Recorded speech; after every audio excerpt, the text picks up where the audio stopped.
حضرت بلال حبشی رضی اللہ تعالیٰ عنہ نے سارا گھر کا کام کاج خود سے سنبھال لیا تھا. ایک دن غائب ہو گئے حضرت بلال اذان دے کے, فجر کی اذان دے کے. ایک دن فجر کی اذان دے کے غائب نہیں ہونا چاہیے. کیا خیال ہے آپ کا؟ مؤذن کو اذان دے کے غائب اسے مسجد میں پھر رہنا چاہیے. حضرت بلال حبشی رضی اللہ تعالیٰ عنہ اذان پڑھی, غائب ہو گئے. صحابہ ڈھونڈ رہے ہیں بلال کدھر ہے, اقامت پڑھے. حضور نے فرمایا ٹھہر جاؤ, بلال آئے گا تو اقامت پڑھے گا. بلال آئے گا تو جلدی نہ کیا کرو مسجد میں. اگر 2-4 منٹ کبھی دیر ہو جائے نا نماز میں تو جلدی کوئی بات نہیں, اللہ کے گھر ہی آئے ہو نا, جلدی نہ مچایا کرو. اللہ کا گھر ہے, رحمت والی جگہ ہے. حضور نے فرمایا بلال آئے گا تو اذان پڑھے گا. اب سب صحابہ خاموش ہیں کہ بلال جاتا نہیں, کام بھی اس کا کوئی ایسا نہیں. حضرت بلال دوڑے آئے, جلدی دوڑے آئے. رسول پاک صلی اللہ علیہ وسلم نے سوال ہی نہیں کیا کہ بلال تو کدھر سے آیا ہے. فرمایا آ گئے ہو؟ حضور آ گیا ہوں. پڑھو اقامت پڑھی, جماعت ہو گئی. اب صحابہ کرام علیہم رضوان حیران ہے کہ حضور نے پوچھا ہی نہیں اور بلال آیا بھی دیر سے. حضرت جناب سیدنا صدیق اکبر, جناب مقداد, جناب سلمان فارسی, چند صحابہ نا حضرت بلال کو لے کے, کون ہے بلال تو کدھر تھا؟ راز کی کوئی بات ہے جو بتاتا نہیں, کدھر تھا؟ حضرت بلال رضی اللہ تعالیٰ عنہ کی آنکھوں میں آنسو آ گئے, رو پڑے. کہ بلال کوئی گہری بات ہے, بتا معاملہ کیا ہے, روتا کیوں ہے؟ حضرت بلال حبشی رضی اللہ تعالیٰ عنہ فرمانے لگے جب حضرت خدیجہ الکبریٰ گھر میں چکی پیستی تھی, تھک جاتی تھی نا تو میں مدد کرایا کرتا تھا. کتنے دن بیت گئے, جب فجر کی اذان دینے کے لیے گزرتا ہوں تو حضرت فاطمہ الزہرا کے بچے روتے ہوتے ہیں. فرمایا میں نے حضرت فاطمہ کو گود میں کھلایا ہے, مجھے اپنے محبوب کی شہزادی سے بڑا پیار ہے. کئی دنوں سے حضور کی خدمت میں عرض کر رہا تھا یا رسول اللہ کو مہربانی فرمائیں. حضور نے رات پیغام بھیجا ہے سیدہ فاطمہ کو کہ بلال جب آئے تو پردہ کر کے اندر چلی جایا کر. حضرت بلال فرماتے ہیں اذان دے کے گیا تھا حضرت فاطمہ کے گھر, میں نے کہا محبوب کی بیٹی ذرا پردہ کر لے, تو بچوں کو دودھ پلا, میں تیری چکی پیس دیتا ہوں. حضرت بلال حبشی کی آنکھوں میں آنسو رو کے بتلاتے ہیں. فرمایا سیدہ طیبہ طاہرہ حضرت فاطمہ الزہرا, میرے حبیب نے پتہ کیا فرمایا؟ فرمایا جس نے فاطمہ کو راضی کیا اس نے تو مجھے راضی کیا. حضرت سیدنا بلال حبشی فرماتے میں نے چکی پیسی اور میں تمہیں کیا بتاؤں, میرے محبوب کی بیٹی نے مجھے بڑی ہی دعائیں دی ہیں, انہوں نے مجھ پر بڑا ہی اظہار محبت فرمایا ہے. فرمایا میں آذان سے لے کر جماعت تک لوگ تسبیحاں رولتے ہیں, لوگ قرآن کی آیات کی تلاوت کرتے ہیں. آذان سے لے کر جماعت تک لوگ مختلف قسم کے اذکار میں مشغول ہوتے ہیں. فرمایا میرا ذکر سنو, میری تلاوت سنو, میرا وظیفہ سنو. میں آذان سے لے کر جماعت تک محمد عربی کی بیٹی کی خدمت کرنے چلا جاتا ہوں. رسول پاک صلی اللہ علیہ وسلم کی شہزادی کی چکی پیس کے آیا. حضرت بلال نے اس انداز میں, بدر کی جنگ لگ گئی, بدر کا مارکا, حضرت بلال کے ہاتھ میں تلوار ہے, کہا میں لڑوں گا, پورا جہاد کروں گا. امیہ بن خلف جو بڑا مارا کرتا تھا نا وہ دوڑ رہا تھا اپنے بیٹے کو لے کے, آگے کچھ صحابہ کھڑے تھے, وہ قریب سے گزرنے لگا. حضرت بلال نے فرمایا ذرا پکڑنا امیہ کو, یہ مجھے مارا کرتا تھا, ذرا پکڑنا, نہ جانے نہ دینا. امیہ کو صحابہ نے روکا. حضرت عبد الرحمن ابن عوف نے پکڑ کے ایک زور سے گھونسا مارا, ادھر جا کے گرا. حضرت بلال تلوار لے کے کھڑے ہیں امیہ کے سر پہ. کہا امیہ میں تجھے نہیں کہا کرتا تھا اللہ میرے مصطفیٰ کو بڑی عزتیں عطا فرمائے گا؟ میں تجھے نہیں کہا کرتا تھا کہ خدا ہمیں غلبہ دے گا؟ هو الذی ارسل رسولہ بالہدی ودین الحق لیظہرہ علی الدین کلہ. میں نہ کہا کرتا تھا کہ اللہ اس دین کو ہر دین پہ غلبہ دے گا, اور میں دیکھ اللہ نے ہمیں عزت دے دی, دیکھ تو ذلیل کر دیا گیا. حضرت بلال نے مارا, گردن اڑا دی. حضرت ابوبکر صدیق پیچھے دیکھ رہے تھے, دوڑے ہوئے آئے, کہا بلال مبارک ہو, بلال مبارک ہو, آج تو تیرے سارے بدلے پورے ہو گئے.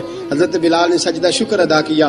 میرے دوستو بڑی باتیں ہیں جناب بلال کی کرنے والی. یہ وقت ساتھ نہیں نہ دیتا کسی کا, یہ رک جاتا ہے, یہ کہتا ہے کہ بس اب رک جاؤ, وقت ہو گیا آگے گزرنے کا. حضرت بلال حبشی رضی اللہ تعالیٰ عنہ رسول پاک کا وصال ہوا نا, حضرت بلال نے منہ سے لفظ ہی کوئی نہیں ادا کیا. کسی نے اپنا دکھڑا کسی انداز میں سنا لیا. حضرت عمر نے کہا, جس نے کہا حضور وصال کر کے گردن اڑا دوں گا. حضرت عثمان غنی نے کہا خبردار کوئی مجھے آ کے نہ بتائے کہ مصطفیٰ وصال کر گئے. حضرت علی المرتضیٰ رضی اللہ تعالیٰ عنہ نے فرمایا نہ بھائی میرے مصطفیٰ پر تو موت آتی ہی نہیں، جس طرح آپ لوگوں پہ سب لوگوں نے اپنے اپنے اظہار کر لیے نا، بلال نے کسی کو دکھ بتایا ہی نہیں۔ ایک کونے میں بیٹھ کے نا حضرت بلال اکیلے آنسو بہاتے رہے، کسی کو بتایا ہی نہیں، اکیلے روئے۔ ایک شخص کہنے لگا یار بلال بولتا نہیں، کہا نہ بلاؤ اسے۔ عصر کی نماز کا وقت ہوا نا تو وہ بلال جو کعبے کی چھت پہ بغیر سیڑھیوں کے چڑھ گیا تھا، وہ بلال جو کعبے کی چھت پہ بغیر کسی سہارے کے چڑھ گیا تھا، اس بلال کو کہا کہ بلال چڑھ ذرا، آذان پڑھ، مسجد کی چھت پہ چڑھ جا۔ حضرت بلال کئی بار چڑھے اور کئی بار گرے، کئی بار چڑھے اور کئی بار گرے۔ حضرت بلال حبشی رضی اللہ تعالیٰ نے آواز دی، کہا سلمان میری مدد کرنا، میری مدد کرنا، اب مجھ سے چڑھا نہیں جاتا، اب مجھ سے جایا نہیں جاتا۔ جناب سلمان فارسی نے بھی سوال نہیں پوچھا کہ بلال تو بیمار ہے، یہ نہیں پوچھا۔ حضرت بلال کو دو چار صحابہ نے اٹھایا، چھت پہ پہنچایا، بلال نے اذان شروع کی۔ جب کہا اللہ اکبر اللہ اکبر، وہ آواز جس میں بڑا سوز ہوتا تھا، بڑی درد، بڑی بلندی ہوتی تھی، بڑا جوش خروش ہوتا تھا، آج وہ آواز دب گئی۔ جب بلال نے کہا اشہد ان لا الہ الا اللہ، حضرت بلال رضی اللہ تعالیٰ عنہ نے تھوڑی دیر روک کے سانس لیا۔ جب کہا اشہد ان محمد الرسول اللہ، جو سارے چپ کھڑے تھے نا ان میں سے ایک بابا رو پڑا جس کا نام ابو بکر صدیق تھا۔ جب حضرت ابو بکر صدیق کی آنکھ میں آنسو آیا تو حضرت بلال چھت کے اوپر زمین پہ گرے، زمین پہ گرے اور کہا ابو بکر یہ ڈیوٹی کسی اور کی لگا دے، یہ ڈیوٹی کسی اور کی لگا دے، اب میری روح اجازت نہیں دیتی، مصطفیٰ کریم کے بعد مجھے اذان نہیں پڑھی جائے گی۔ آپ نے واقعہ سن رکھا ہے کہ ایک بار صحابہ نے بلایا، دوبارہ آئے، حضور خواب میں ملے، کہا بلال تو آتا کیوں نہیں؟ بلال چھوڑ کے چلے گئے تھے، فرمایا اب میرا یہاں دل نہیں لگتا۔ ملک شام کے شہر حلب میں چلے گئے تھے، چھوڑ دیا تھا مدینہ منورہ، اب میری نگاہوں میں جچتا نہیں کوئی، جیسے میرے محبوب ہیں ایسا نہیں کوئی۔ حضور خواب میں ملے، آئے مدینے، حضرت بلال آخری بار، لوگوں نے کہا اذان پڑھو، کہا مجھے وہ اذان بھول ہی گئی ہے جو مجھے مصطفیٰ کریم کے زمانے میں پڑھا کرتا تھا، مجھ سے نہیں پڑھی جاتی، نہ مجھے کہو، میں کیسے پڑھوں؟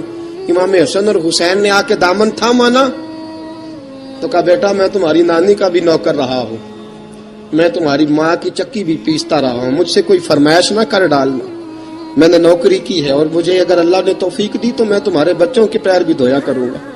لیکن امام حسن رضی اللہ تعالیٰ عنہ نے فرمایا بلال ایک بار تو اذان سنانی پڑے گی۔ سنائی بلال نے اذان۔ کوئی گھر مدینے میں ایسا نہیں تھا جہاں سے رونے کی آواز نہ آئی ہو۔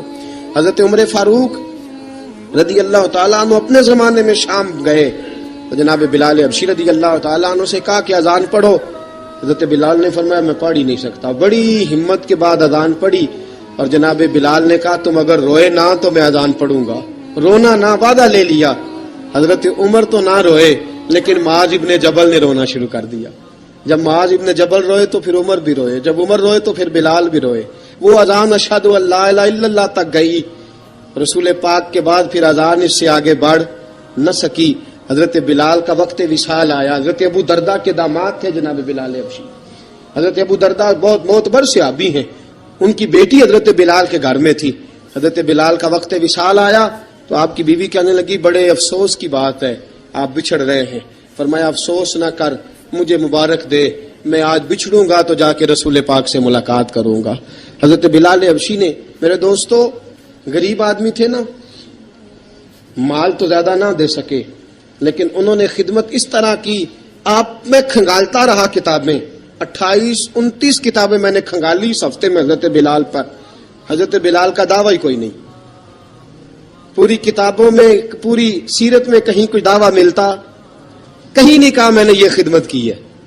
یہ دعویٰ حضرت بلال کا دعویٰ، میں غور کرتا رہا اس بات پر کہ سب لوگ دعویٰ کر لیتے ہیں نا، بعض صحابہ کے دعوے ملتے ہیں کہ ہم نے فلاں موقع پہ خدمت کی تھی، بلال بدر میں، بلال احد میں، بلال خندق میں، بلال فتح مکہ میں، بلال نے ساری خدمتیں اپنے سر، لیکن بلال کا دعویٰ حضرت بلال نے اپنے منہ سے ایک بار بھی نہیں کہا میں نے یہ خدمت۔ عشق بہت کیا، غریبوں جان نہ چھڑایا کرو، یہ کہہ کے جان نہ چھڑایا کرو کہ ہم کیا کر سکتے ہیں، ہم کدھر جائیں، ہم آگے بڑھو، عملی طور پہ اپنا آپ پیش کرو، رسول پاک کے عشق میں رنگ جاؤ۔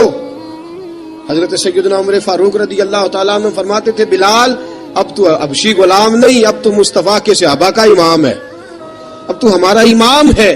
جناب بلال حبشی رضی اللہ تعالیٰ عنہ کی زندگی بتلاتی ہے کہ غریب اگر آئے اور اپنے آپ کو رنگے رسول پاک کے رنگ میں تو وہ اتنی خدمت کر سکتا ہے، اتنی خدمت کر سکتا ہے کہ کوئی تاریخ بھی حضرت بلال کو چھوڑ کے مکمل ہو سکتی نہیں.